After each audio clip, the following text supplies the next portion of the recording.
Well, hello everyone. It's Sybil Starr, and I am here to give you the astrology update for the Aquarius New Moon, which occurs on January 31st at 9:47 p.m. Pacific time.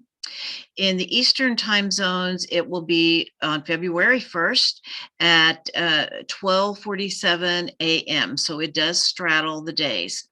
It is at 12 to 13 degrees of Aquarius. And I do want to show you the chart for some of you who enjoy seeing that. I know not everyone does, but it just takes a few minutes. And so the new moon is at 12 degrees, 19 minutes of Aquarius. Right here, we've got the sun, the moon, 12 degrees of Aquarius, 19 minutes. It's tightly conjunct the planet Saturn, and is also in a square to the planet Uranus. And a square, Uranus is at 10 degrees, 53 minutes of Taurus, and a square is a challenge. Saturn and Uranus have been dancing together all year, and this time it's really impacting the new moon. At this new moon, we're going to also be looking at the Mercury Pluto conjunction here in Capricorn. And the nodes of the moon have changed. They have been in Sagittarius and Gemini for the last 18 months. Well, now they've moved into the Taurus Scorpio axis. And so, and just, the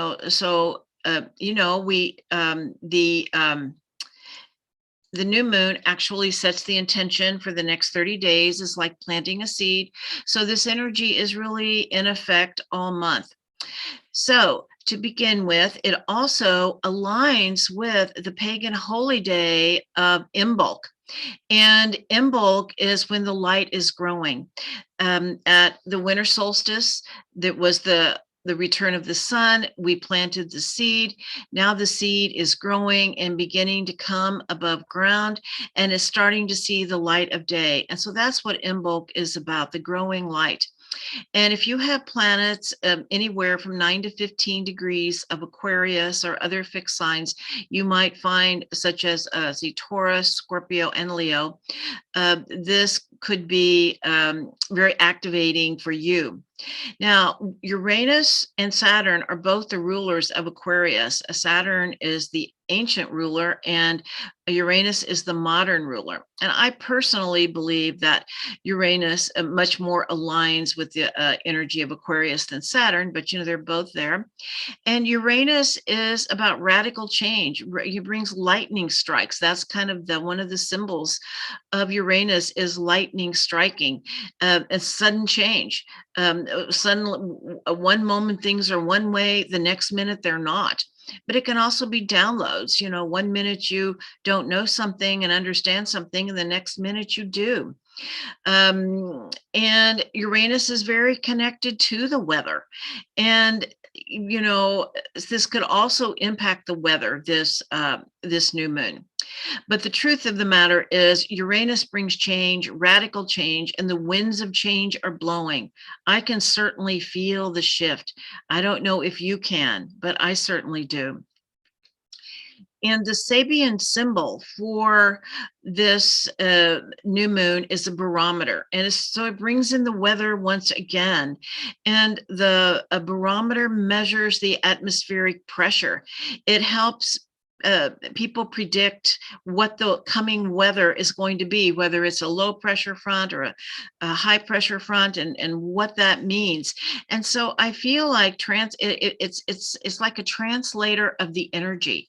It's asking us to feel the energy, to be sensitive to it and feel the changes that are happening, so you know how to respond to it accordingly, how to meet the energy that is here. And it helps us predict the future when we can see the winds of change and we can feel the changes around us. It helps us predict the future.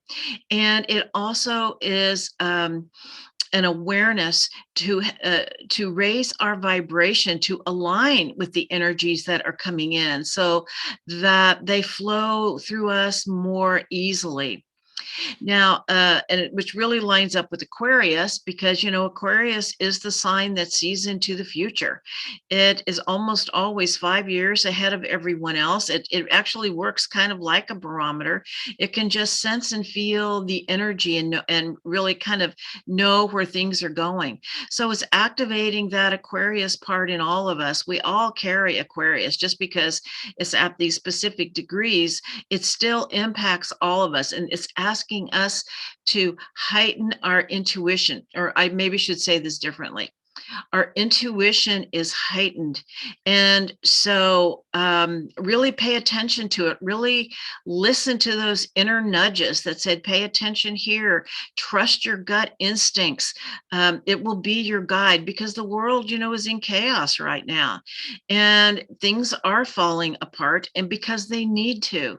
And as they are falling apart, the new is being born, but it is that inner GPS, that inner guidance, that inner compass that is showing us the way. Now, Saturn, wants us to Saturn holds on to safety. Saturn likes what we have known and is very loath to give it up willingly. But Uranus comes along, and Uranus, when we are stuck, and it says, let go. And the truth of it is, change needs to happen. It's just the resistance to change that is painful, and often not the actual change once we let it happen. So we can be finding it in our personal lives and in the world. The way things have been, they're just not going to be anymore. And so many things in our lives are changing, and as they say, necessity is the mother of invention. And often we only change because we were made so uncomfortable we had no other choice. And that is what Uranus is doing. What's that meme going around that if I hadn't made you uncomfortable, you would have never changed. You would have never moved. That was it. If I hadn't made you uncomfortable, you would have never moved. And that's what's going on. It's kind of like the squeeze is going on to make the necessary changes in our lives. And Uranus is the part of us that it's the awareness of our own inner genius. That's, and especially an aspect to the sun, because the sun represents our genius, and Uranus is the piece of us that is the piece of our psyche that makes us aware of that. And so that is really activated our own uniqueness. Saturn is the status quo, and it wants to do, wants to comply and do what everybody else is doing. Whereas Uranus says, no, step away from the herd and trust your own inner instincts and guidance. It will not fail you. If you follow the herd may be going over the cliff. That's why it's so important to trust your own inner guidance. And Aquarius is also about community. It's about our own uniqueness, but it's also about community. It's the sign that teaches us that we're so much stronger when we work together in collaboration and cooperation. But the key is to bring our own uniqueness. It's not that we all have to be the same. So as we move into unity consciousness, the Aquarian piece of this unity consciousness is what I call, is the word unanimity. That's the word I like to use, which means it's about diversity with unity of purpose. It's like building a house or an orchestra. Everyone has their own piece to play, their own unique piece to contribute. And that's what makes the whole. If we had, an orchestra that was all violins, it wouldn't be nearly as rich and deep if we didn't have the other instruments. So it's so important to be true to your own self. To thine own self be true is the the quote that really describes Aquarius, because one of the teachings of Aquarius and Uranus, it asks us how much we've spent at the altar of approval of others, peer pressure, to step away from peer pressure and be true to what you know in your heart to be true, even if others don't agree, and risking their disapproval, because that's what this is asking. This is how we grow. And so anyway, it's also about, as I said, Saturn is the status quo and Uranus is about freedom. And Saturn is the rule breaker. Saturn is the rule maker. Uranus is the rule breaker. And so it is the disruption of the status quo. And there are uprisings going on all over the world. And as they say, the revolution will not be televised. And I don't know if any of you saw what was going on in Canada this weekend with all of the truckers, showing up, standing up for freedom, against, the mandates in Canada. And, Aquarius is the sign of the people. And the people have the power. We just have to stand together. We have to be unified. And we have the power to create the world we want. And we just have to have the courage to do it and to know that others are doing it all over the world. And because this is time, it is time. Okay. It's about working together in collaboration and connection. Now, Uranus is also the planet of chaos and the breakdown of the old. There are cracks happening to the foundation of our world. And it's so important to remember that it is through the cracks is where the light gets in. The structures that have been holding up this civilization are collapsing and they are cracking. And to know, because they are not aligned with the new energy that is coming in. As we know, we have moved into a different place in the galaxy, in a place of high photonic light. And in this light is information, and it is a higher frequency and vibration. And everything that is not aligned with this frequency and vibration is falling away. And many parts of our culture and society is collapsing because it is not aligned with the new frequency. So, and it's important as this light comes in, there's information there.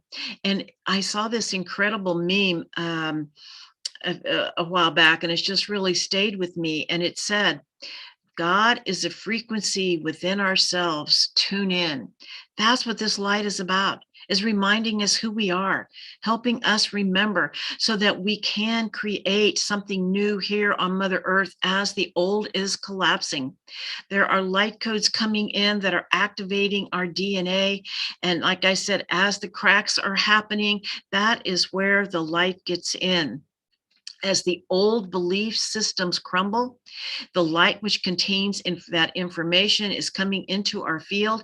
And it can be, like I said, like lightning striking, that suddenly we knew suddenly we know something that we didn't know before. Something in our world changes, that we have suddenly have new direction. We suddenly have an understanding of reality that we didn't have before. It's like aha moments. That's what Uranus moments are like. They're downloads and aha moments. And it's like suddenly we see, suddenly we understand.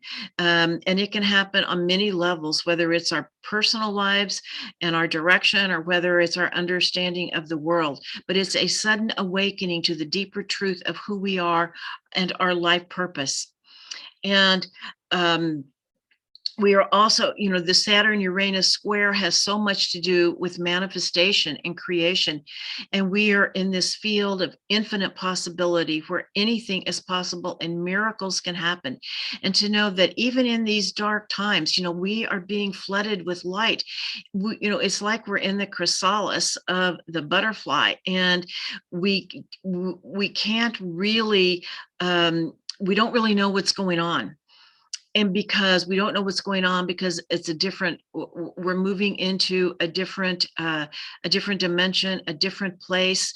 And, but we're still we have one foot in both worlds, the world that is falling apart and the world that is being created, and they're happening at the same time.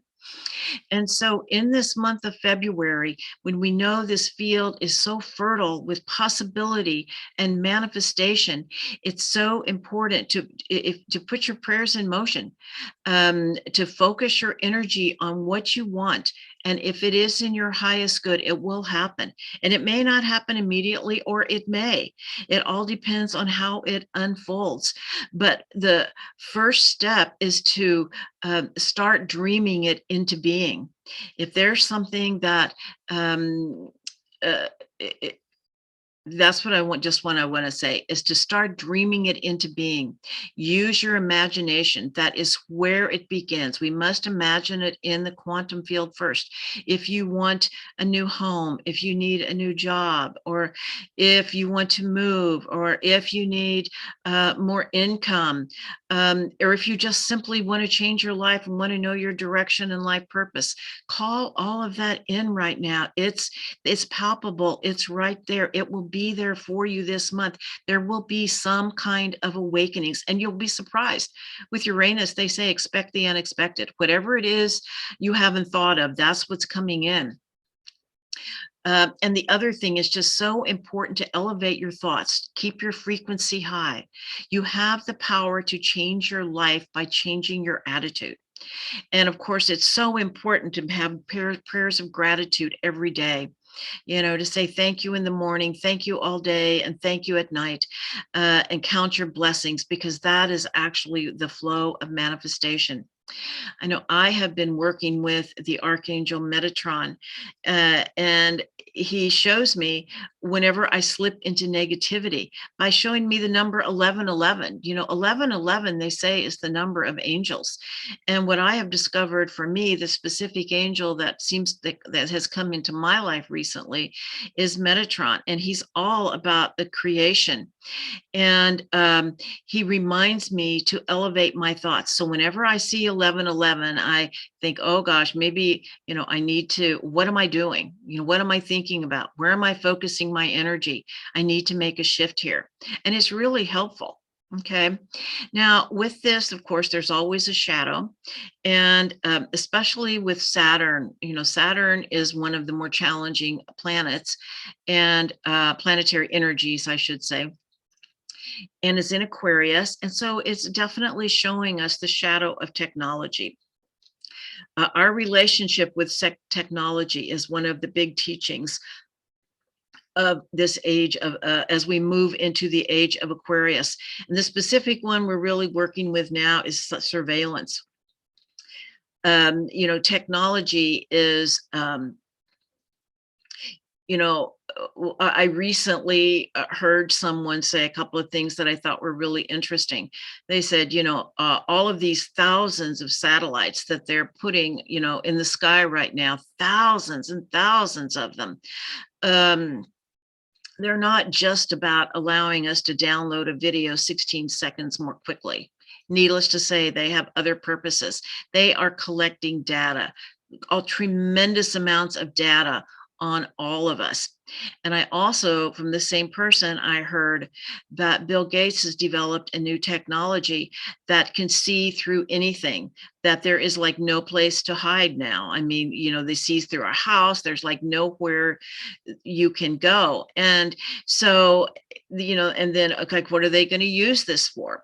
Well, of course, we know in China, they have the social credit system, and it's been a lot of talk about being concerned that this may possibly come here. And of course, the Chinese are totally monitored, from sun up to sundown all day. And the social credit system, depending on your behavior that is monitored by the surveillance, allows a person, whether or not what kind of privileges they have in that society, privileges that we have always called rights. And so it's just really important to be aware of that it's, of what is actually happening, and paying attention to that.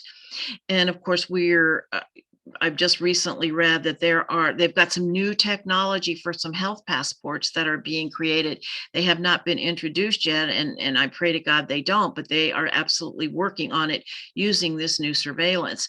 So it's just really important to be aware of what is happening, and to follow through with that, do some study up on that, you know. All right, so the next thing I want to talk about is that Mercury retrograde conjunct Pluto in Capricorn. Mercury goes direct on February 4th, and so it's very soon. And for some people, I'm sure this Mercury retrograde has been difficult. Other people have probably passed through it. But anyway, Mercury and Pluto together is about shamanic seeing. It's about seeing through the illusion to the truth. It's the opening of the third eye, and it helps us have insight and to see below the surface that all is not as it seems, and to not take any kind of surface information as truth, to dig deeper, to search for what really, turn over some stones, turn over some rocks, what is under the rocks, and and listen to your gut instincts and follow your intuition, because there is a great potential for a huge amount of truth to come through, especially with these downloads and these aha moments of this Uranus event. But the key is, when the truth comes to the surface, will we believe it? Sometimes hard truths would rather run the other direction and say, no, that's not true. So you really need to run it through your own system. And if something in your gut tells you something is off, it is off. And to really follow that, whether that's in your personal life, whether that's in the world, follow your gut instincts. It's really your gut that tells you when something is off. Okay. And your intuition is what tells you kind of like what is right. And more people are seeing the truth as the veil of illusion continues to fall. And I also heard another interesting term. Mercury is also about, it's about information. It's about communication. And that there is something happening called orchestrated confusion, so that nobody really does know what is going on. You hear one thing one day, you hear one thing the next. And it keeps people unsettled and ungrounded because they don't know, and kind of running this way and that. That's another reason why it's so important to really ground yourself and check in with your own gut instincts and your own intuition, because it's going to tell you if something is off, and to pay attention to that. And of course, we are seeing, censorship continuing to rise, suppression of opposing perspectives in our world. And do you feel like your voice is being suppressed anywhere? I certainly feel like mine is in lots of places. But, to know that, censorship is just never, it's not okay. It's just never okay. All voices need to be heard. You don't have to agree with them, but there is a place for everyone's voice. And you then decide if it's true or not. Well, of course, do your own research and then listen to your gut instincts. Okay. And hard truths will continue to rise we need to have the courage to look at them, because as they say, the truth will set you free. Okay. And this is on a personal and a collective level, both. And it's also a time to speak your truth, to speak and to have an empowered voice, because ultimately Pluto is about self-empowerment. So it's about the empowerment of your own voice, speaking truth, and sometimes hard truths, difficult truths, that something that needs to be said in your own world. And to know this is a time where something may come up to where you need to do that. Now, one thing I didn't mention when I looked at the chart that I want to speak to, that will happen in this new moon, and it is conjunct at this new moon, but the exact conjunction happens on it's the Pluto return in the USA chart. The exact return happens on February 20th at 27 degrees, 32 minutes of Capricorn. And so what this means is that when this nation was created on July 4th, 1776, Pluto was at 27 degrees, 32 minutes of Capricorn. Now, there is a little bit of confusion here because Pluto has a 248 year cycle. And 248 years ago, when Pluto was at 27 degrees, 32 minutes of Capricorn, was actually in a little bit different place in the sky than it is now. Uh, in our relationship with Pluto. Okay, so this is the Earth's relationship with Pluto due to the wobble of the Earth and her axis. Okay, and so some people say it's happening now, some people say it's happening later. I feel like it's actually just starting now, and that it's may well be a longer event than it normally is because of this, maybe a 4-year event instead of a 2-year event. But anyway, back to what it actually means.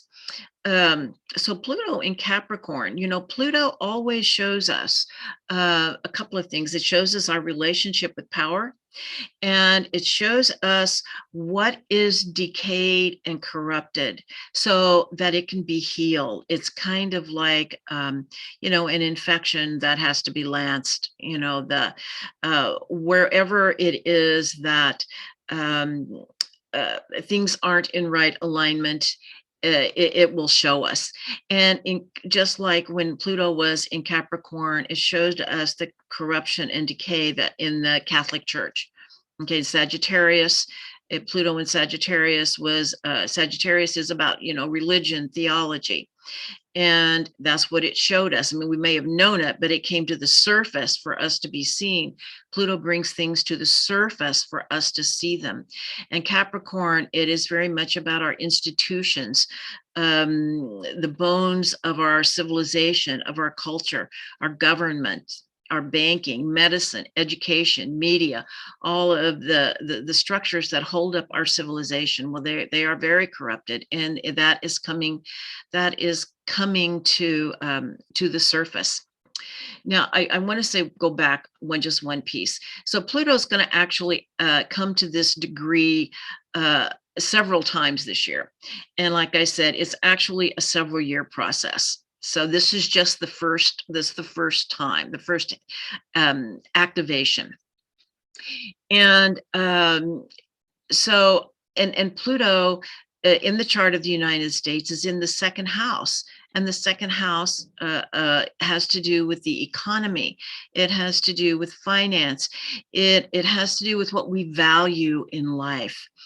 And so Pluto brings in transformation. It's like the snake shedding its skin. It's letting go what is dead and corrupted and decayed so that we can have fresh new life. And it's a very transformational process. But even more than like the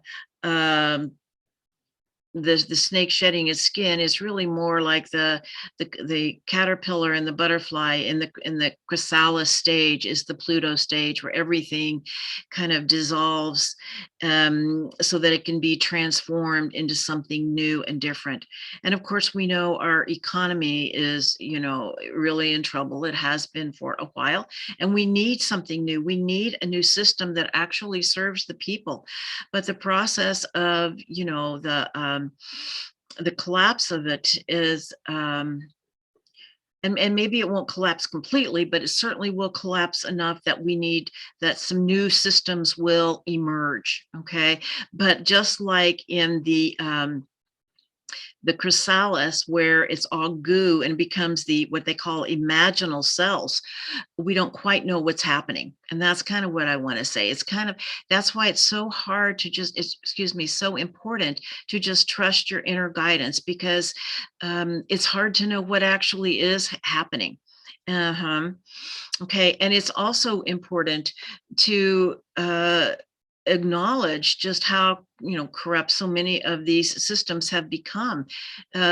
Many of our regulatory agencies have been captured by the very companies they are meant to regulate. We have become a corporatocracy. That's really the truth of us. Corporate America is really what is in charge, and even more than that. But and is this who we want to be? Is this really who we want to be? So it's a transformation in values. And as in the second house is also the house of work. And we see people leaving their jobs in droves. They're unhappy. They have terrible jobs that, they want jobs that have meaning. And so I see the workforce transforming. I see the economy transforming. And also in the natal chart of the United States, we have a Pluto-Mercury opposition, like a similar aspect of what's happening at this new moon. And we know it's always been difficult to, speak truth to power here. That is why, it's actually this been that way in the power structures all through the world. Okay. And that's why the First Amendment, the freedom of speech is the First Amendment, because our founding fathers realized just how important it was to have freedom of speech. That's why it's so alarming to see all the censorship that is happening. And so it's just also so important in this Pluto return that we, the people, find our voice. Okay, so, and I'll be talking about this a lot, so I'll just, I will go on, but to just know that the old paradigm is collapsing, and it isn't just really the United States, it's really the whole patriarchal paradigm that we've had for thousands of years. We are moving into higher frequency dimensions, and there is a new world coming, but we are now in the chrysalis stage, and so it's so important to do the deep inner work. And I just want to say one more thing. Pluto events are often dark nights of the soul.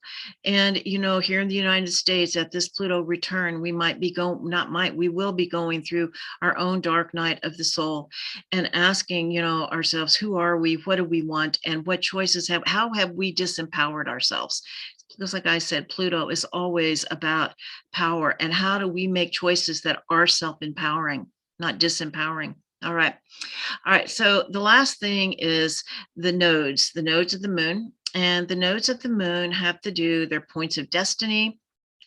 And the south node of the moon is the past. The north node of the moon is the way forward. And they're in Taurus and Scorpio. And so the south node of the moon is in Scorpio. And so the south node is asking us to release what we no longer need. And I feel like this is what it's asking in Scorpio, is to release the emotional drama and old stories that no longer serve us. Let go of that old stuff that keeps us attached to the control matrix, which are those lower frequency vibration emotions, such as shame, blame, guilt, and most of all, fear. And in Scorpio, what transforms everything is forgiveness. It's like as we let stuff go, forgive ourselves, let go of those old grudges, those old things. We can't take them into the new frequency. We can't, they don't align. And sometimes the only way we can let go of them is forgiveness, to forgive ourselves, forgive others. We're all on this path learning. We're in Earth School, and everybody makes mistakes. So it's so important to just let it go. And Taurus is the way forward. And Taurus is our connection to Mother Earth, being out in nature, and very much of an embodied spirituality. Our bodies are sacred. They were given to us by Mother Earth, caring for your body. And it's a simplification of life, not so much drama. Connection to animals and music, align your frequency with Mother Earth. And the asteroid Ceres is tightly conjunct this north node. And I feel like she is saying it's so important in these times to stay grounded and centered in our hearts, connected to Mother Earth as the storm swirls around.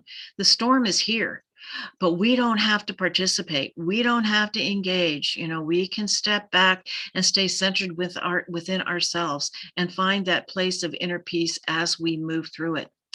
And so just in conclusion, I just want to say, as the chaos of breakdown continues, have hope, for it is through the crack that the light gets in.